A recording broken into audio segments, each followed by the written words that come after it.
అప్పుల బాధలు వెంటాడుతున్నాయా? అయితే 6 JVR వారి జాతిరత్నాలు ధరించండి. రైట్, బ్రేకింగ్ న్యూస్ చూస్తున్నాం. మనం టీవీ స్క్రీన్ పై వైసీపీ ఫుల్ యాక్టివ్ మోడ్లోకి వచ్చినట్టు కనిపిస్తుంది.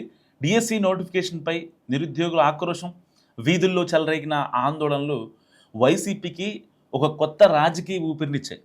సరే, లాజికల్గా మాట్లాడిందా, లేదంటే ప్రూఫ్స్తో ఆధారాలతో సమర్పించిందా, డిఎస్సిలో అక్రమాలు అన్యాయాలు జరిగాయని చెప్పి అంతా పక్కన పెట్టేస్తే, ఇప్పుడు సరిగ్గా 2-3 రోజుల్లో అసెంబ్లీ సమావేశాలు ఉన్నాయి. సో ఈ నేపథ్యంలో ఇప్పుడు వైసీపీ కేంద్ర కార్యాలయంలో ఇప్పుడు డిఎస్సిని ఒక ఆయుధంగా చేసుకుని మరి వైసీపీ ఎమ్మెల్యేలు అసెంబ్లీకి వస్తారా లేదా అన్న చర్చ ఇప్పుడు చాలా ఉధృతంగా జరుగుతుంది వైసీపీలో.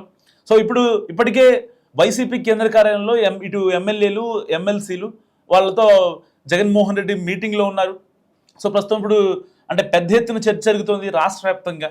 డిఎస్సి గురించి ఇంత పెద్ద ఎత్తున ఆందోళన చేసాం, మరి దీన్ని అసెంబ్లీ సమావేశాల్లో దీన్ని ఎండగడితే వైసీపీకి ఇంకా మైలేజ్ వచ్చే అవకాశం ఉందని ఇప్పుడు జగన్మోహన్ రెడ్డి లెక్కలేసుకుంటున్నారు. సో ఇలాంటి నేపథ్యంలో అసలు ఆయన అసెంబ్లీకి వస్తారా లేదా అనే చర్చ ఇప్పుడు అక్కడున్న ఏదైతే మీటింగ్లో ఉన్న వైసీపీ ఎమ్మెల్యేలు, ఎమ్మెల్సీలు కూడా కనిపిస్తున్నటువంటి అంశం. సో క్యాడర్లో పెరిగిన జోష్ను అంటే వైసీపీకి కొన్ని అడ్వాంటేజెస్ ఉన్నాయి. ఇప్పటిదాకా అంటే ఆల్మోస్ట్ 2 years గడిచిపోయింది కూటమి సర్కారు ఏర్పడి. సో ఈ 2 ఏళ్ల ప్రగతిని మేము ఏం చేసాం, నెక్స్ట్ 3 years మేమేం చేస్తాము అని చెప్పి ఇటు కూటమి ఎమ్మెల్యేలు కావచ్చు, కూటమి అధినేతలు కావచ్చు మాట్లాడుకుంటుంటే, జగన్మోహన్ రెడ్డి గారు డిఎస్సి అంశాన్ని పట్టుకొని ఇప్పుడు ఎట్టి పరిస్థితుల్లో 2 ఏళ్లుగా అసెంబ్లీ సమావేశాలకి వెళ్ళలేదు కాబట్టి వైసీపీ ఇప్పుడు అసెంబ్లీ సమావేశాలకు వెళితే కేవలం డిఎస్సిని కనుక వాళ్ళు పట్టుకొని అసెంబ్లీ సమావేశాలకు వెళితే నిజంగా మరి ఈ 11 మంది ఎమ్మెల్యేలు సో మరి కూటమి ఎమ్మెల్యేలతో చర్చకు సరితూగుతారా లేదా అనే ఒక మీమాంస జగన్లో కొనసాగుతుంది. ఎందుకంటే ఇప్పటిదాకా అంటే కొన్ని లాజికల్ పాయింట్స్ మాట్లాడుకునే ప్రయత్నం చేద్దాం. సో జగన్మోహన్ రెడ్డి గారు రాష్ట్ర వ్యాప్తంగా నిరసన దీక్షలు, రిలే నిరాహార దీక్షలు, నిరసనలు, ఆందోళనలు డిఎస్సి విషయంలో చాలా గట్టిగా చేశారు. So there is no doubt about it. Jagan దాంట్లో సఫలమయ్యారు. నిరసనలు చేయడంలో సఫలమైన జగన్ మరి ఆధారాలు సమర్పించడంలో ఎందుకు విఫలమయ్యారు అనే చర్చ ఇప్పుడు గ్రౌండ్ లెవెల్లో వైసీపీ కార్యకర్తల్లో నడుస్తోంది. సో జగన్మోహన్ రెడ్డి గారు ఆయన ధర్నాలు చేయమన్నారు, పోలీసు వాళ్ళకి ఎదురెళ్ళమని చెప్పారు, మాజీ ఎమ్మెల్యేలు, మాజీ మంత్రులు, మాజీ ఎంపీలు, గ్రౌండ్ లెవెల్లో కార్యకర్తలు అందరూ బయటకు వచ్చి సో నెక్స్ట్ లెవెల్లో ఒక యుద్ధంలాగా చేశారు.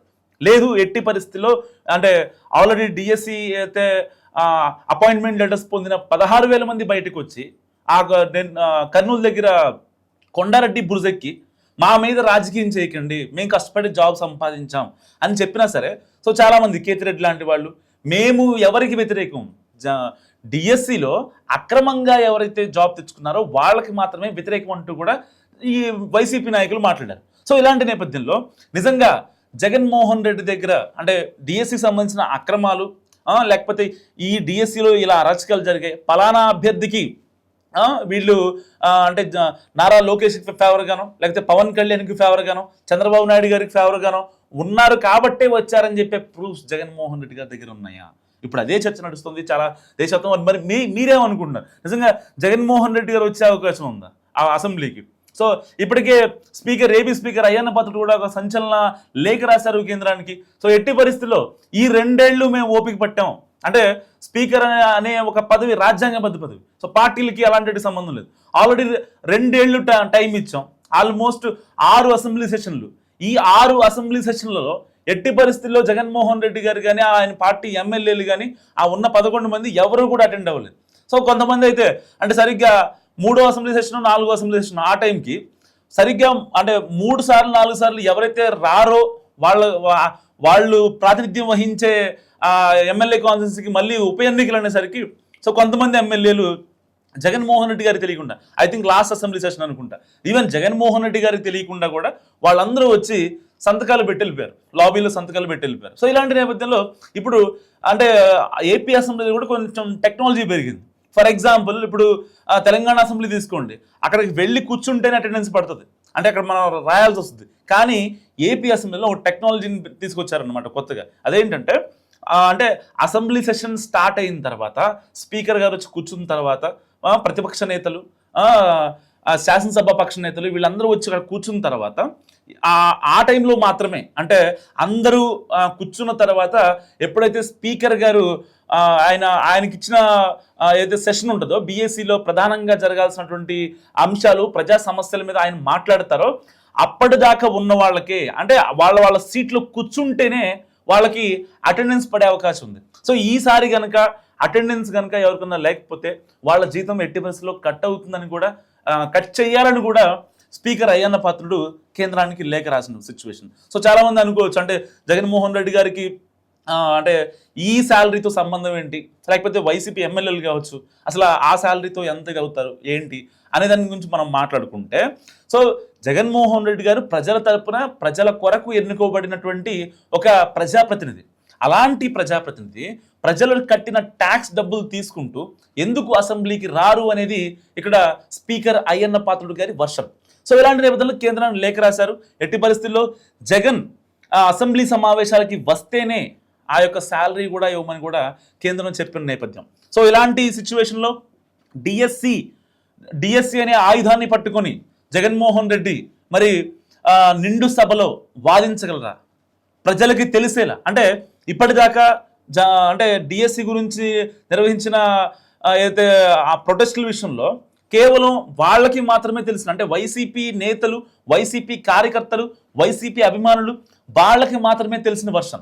మరి ఇలాంటి నేపథ్యంలో జగన్కి, అంటే ప్రజలకి, సామాన్య ప్రజలకి తెలియని వర్షన్ని, అసలు ఏం జరిగింది, డిఎస్సిలో అక్రమాలు అరాచకాలు ఏం జరిగాయి అనే విధానాన్ని జగన్ గనక అంటే అందరి ముందు వచ్చి, అంటే ఇది జరిగింది డిఎస్సిలో, ఈ అభ్యర్థులకి పలానా వాళ్ళకి ఇలా బ్యాక్ డోర్లో జాబులు వచ్చాయి,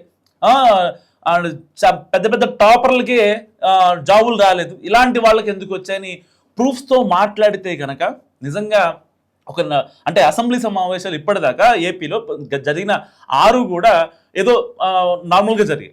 సరే, కూటమి సర్కార్ చెప్తున్న వాళ్ళు చేసినటువంటి పనులు కావచ్చు, సో వాటికి సంబంధించి జరిగాయి, బాగానే ఉంది. కానీ ఒక ప్రతిపక్షం, అంటే ఇక్కడ వైసీపీకి ప్రతిపక్ష హోదా లేకపోయినప్పటికీ ప్రతిపక్షం ఉంటే సో ఆ ఆరోపణలు, ఆ వాగ్వాదాలు సో ప్రజలకు కూడా నెక్స్ట్ లెవెల్లో ఉంటుంది. సో ఎట్టి పరిస్థితులు సామాన్యులు కూడా, అంటే ఈవెన్ టీడీపీకి అభిమానులు కావచ్చు, ఇటు జనసేనకి అభిమానులు కావచ్చు, ఇటు పార్టీలకు అతీతంగా జగన్మోహన్ రెడ్డి గారు ఎట్టి పరిస్థితుల్లో అసెంబ్లీకి హాజరవ్వాలని ఏపీ వ్యాప్తంగా ఒక మనసులోని మాట అని చెప్పుకోవచ్చు, చాలామంది ప్రజల మనసులో మాట. సో ఇలాంటి నేపథ్యంలో కనుక జగన్ నిజంగా అంటే డిఎస్సిని టార్గెట్ చేసి ఇప్పటిదాకా ఆ వేవ్ క్రియేట్ చేశారు కాబట్టి, సో ఇలాంటి నేపథ్యంలో జగన్మోహన్ రెడ్డి వచ్చి డిఎస్సిలో జరిగిన అవకతవకల్ని, జరిగిన అక్రమాలని కనుక వివరించే ప్రయత్నం చేస్తే జగన్ మీద కొంచెమైనా సానుభూతి కలిగించే అవకాశం కూడా ఉండే అవకాశం ఉంది. ఎందుకు ఆ మాట అంటున్నానంటే, ఇప్పటిదాకా జగన్మోహన్ రెడ్డి అంటే సామాన్యులు మాట్లాడుకునే మాటలు ఏంటంటే, సిదిరి అప్పలరాజు కొడుకు విషయంలో చనిపోయిన వాళ్ళని పరామర్శించకుండా వీళ్ళని పరామర్శిస్తారు, లేదంటే కనుక సిపిఆర్ అంటే చెస్ట్ పంపింగ్ అని.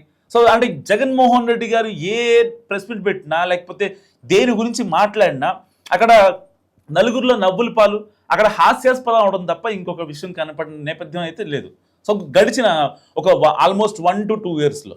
సో ఇలాంటి నేపథ్యంలో జగన్మోహన్ రెడ్డి అసెంబ్లీకి వచ్చి అక్కడ వాయిస్ వినిపిస్తే ఇంకాస్త బలంగా, ఇంకాస్త అథెంటిక్గా సామాన్యులకు కూడా చేరే అవకాశం ఉంది. సో ఇటు కూటమి సర్కారు కూడా జగన్మోహన్ రెడ్డి ఎట్టి పరిస్థితుల్లో అసెంబ్లీ సమావేశాలకి రావాలని చాలా గట్టిగా కరాఖండిగా కోరుకుంటుంది. ఇప్పటికే స్పీకర్ అయ్యన్న పాత్రుడు కూడా ఆయన ఒక కీలక నోట్ రిలీజ్ చేశారు. ఇప్పుడే అంటే జగన్మోహన్ రెడ్డి గారు ప్రజల కొరకు ఎన్నుకోబడిన ప్రజాప్రతినిధి కాబట్టి ఎట్టి పరిస్థితుల్లో ఆయన నిండు సభలో ప్రజా సమస్యల గురించి చర్చించాలి. ఇప్పటిదాకా ఆయన ప్రజా సమస్యలపైన పోరాడుతున్నారంటూ కూడా ఆయన మాట్లాడిన పరిస్థితి. సో ఈ నేపథ్యంలోనే జగన్మోహన్ రెడ్డి అసెంబ్లీకి వస్తారా లేదా, మీరేమనుకుంటున్నారో మస్తు కామెంట్ చేయండి.